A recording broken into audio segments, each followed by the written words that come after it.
When you are riding a bike up a hill, you need all the energy in the world to push yourself up to the top. However, when you get to the top of the hill and you're coming back down, you basically can let go of the pedals and let the momentum work for you. We would both agree that there is a lot more energy output when you're going up the hill than when you are riding back down. It is the same with your personal debt. When you have personal debt, it feels like you're riding a bike up the hill and it feels like it's never going to stop. Today's video is all about momentum and how you're going to use a simple method in order to pay down your debts faster. What's going on, everyone? This is Mo Money with Jason, the channel that talks all things money.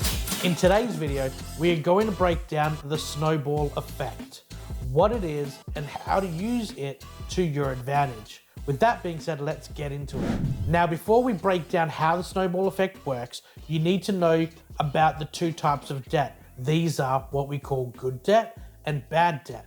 Good debt is when you use debt to buy assets that appreciate in value, and bad debt is debt that depreciates in value over time. The aim of the game is to acquire good debt and stay away from bad debt. An example of good debt could be an investment loan for an investment property.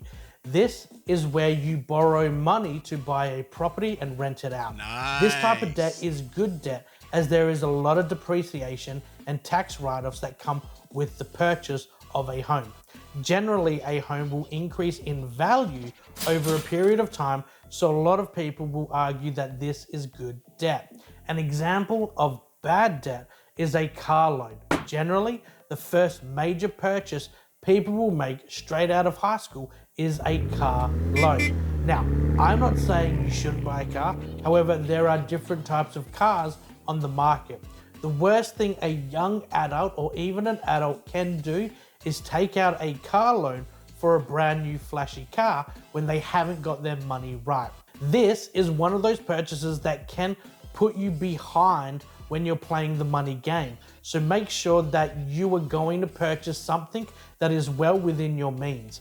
If you play the money game right, the fancy cars will come later. Another example of bad debt is a credit card. Now, credit cards can be a great tool to use. However, if you are new to the money game and you're trying to get to the first level, which is financial independence, then you should monitor your spending.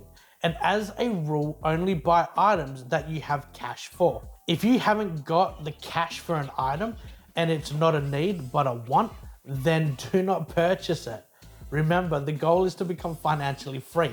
The majority of people can only do this if they sacrifice their short-term pain for long-term gains. So if you're sitting there and saying, I already have debt, and you're accruing interest every month on those debts, then you need to listen to this next part, because what I'm about to explain to you is going to help you smash out your debt faster. So in this step, what you want to do is you want to draw out 5 columns on a piece of paper like we've demonstrated on the screen. In the first column, put the type of debt. In the second column, put the amount you owe. In the third column, put the interest rate. In the fourth column, put in the minimum monthly amount. And in the last column, put in how many years you have left or how many months you have left to pay off that debt. Once you've written up those columns, start filling out each debt line by line and place them from smallest to largest debt until you are finished. Now, this is the fun but not so fun part. What you want to do is focus on paying down the smallest debt first. Once that debt is wiped out, you want to take the minimum repayment that you had used on the first debt and roll it into the next debt, and so on until you're debt free. Once you start wiping out some of your smaller debts, the momentum will start to roll in order to get you out of debt.